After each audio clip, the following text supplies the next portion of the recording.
Hey guys, Gustor38 here. Today I wanted to bring you another Phantom review. Good morning, good afternoon, good evening, comic fans, and most importantly, Phantom fans. I'm going to be covering for you the Phantom by Gaslight Part 1, or Chapter 1. So with that being said, let's get started, shall we? I always really like the concept of Phantom by Gaslight set during the Victorian era.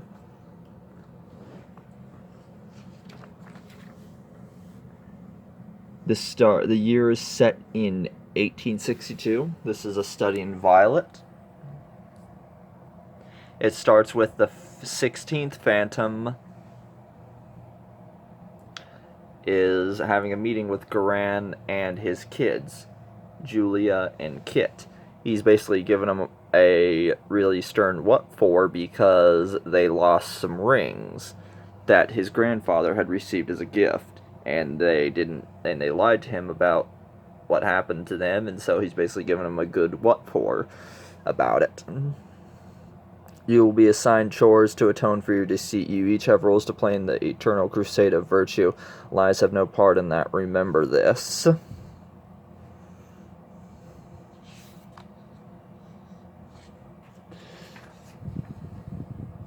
And then it fast forwards in time to a year 1888. To journey to where your future leads, your soul must be without such stain, said the Phantom of the 17th Phantom, and so it was now that the sun finds the journey has brought him to London. The East End, poverty and vice are all about, as is mayhem. Oh, and I want to start by saying that the Phantom by Gaslight chapters, they're all going to be in color. So yeah, he ends up meeting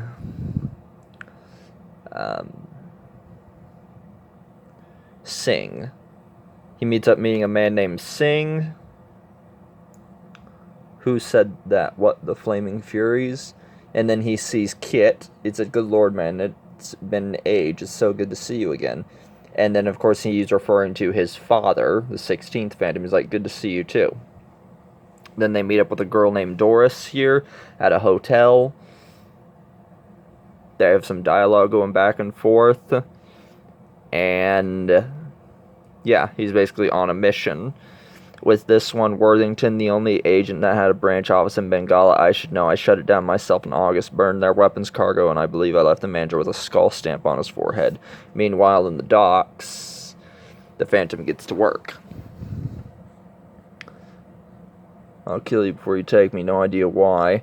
The Phantom gets and then this guy, Worthington, gets a knife thrown through his chest. It was given by some unknown assassin. A knife-wielding killer. He taunts with puzzles. There's no Jacobs, Theodore, and Ripley at this invoice. It's addressed to Buckingham Palace. He basically is encountering Jack the Ripper. In Worthington's case, his sick joke that he is the king of fear in England. And then it basically goes over the Ripper killings, the double murders. Scotland Yard must suspect that these two are connected. The inspector I once knew at the yard is medically retired. I can't get access to their files with our knowledge. Could find this madman. Chin up, sir. We have means of getting information in this city. The Ghost Walk City Patrol, men and women, your good deeds and donations have helped here. So he basically finds allies. He has some help. Not everything is as it seems. Keep an eye out for this guy here. He's important.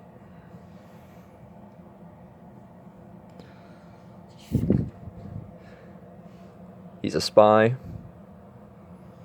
as we can see.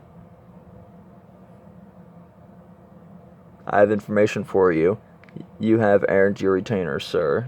Days later, and so they know my methods and they think to curtail tonight's hunt, huh? Well, the three are too good for them. My work for the three has been too valuable. Tonight I will hunt, but the interlopers will not catch me, for I'm cleverer than the other folk, aren't I? I'm a cut above the rest. So basically we see Jack the Ripper now. He owns a knife shop, and he's also a blacksmith, though that's a little bit convenient. That's interesting. The Ripper is snipping loose ends. Gideon Turner, the prominent financier, returns from abroad tonight. I believe his bank paid for a gun shipment I stopped in Bengala. His home's in the West End. We need to protect him. And Doris goes back inside. It's like, best of luck to you both. Jack is patient. Oh, yes, he is. She'll finish tending bar and back out. Evening. So Doris closes up shop for the night. He's like, at last. And then she's being tailed, but we're in for a little surprise, because Doris is not who she seems. Now, my good woman. Because, dear gentlemen, our dear Miss Doris is actually Julie Walker, the 17th Phantom sister. No chase here, toe rag. I'm not running. I'm not some precious petal. You could surrender, but if you don't, then we're going to fair shake a flannan, and you'll be lucky when I'm finished. If you have enough teeth left in your giggle mug to say your prayers before the hangman comes. And then that's where things end there. The next chapter is in issue 1790, which I have a copy of that on order. So yeah, that's my little view of the first chapter, Phantom by Gaslight. Personally, I really enjoyed the story and thoroughly looking forward to reading the rest of these chapters. I like the artwork, and I like the setup to all the characters.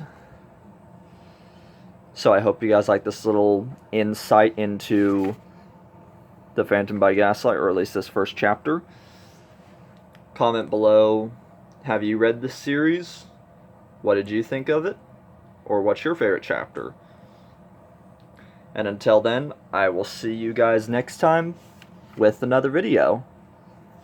Do all those normal YouTube things. Click that like, comment below, and subscribe to be sure to stay up to date with all future Phantom content. And until then, I will see you guys next time, and peace.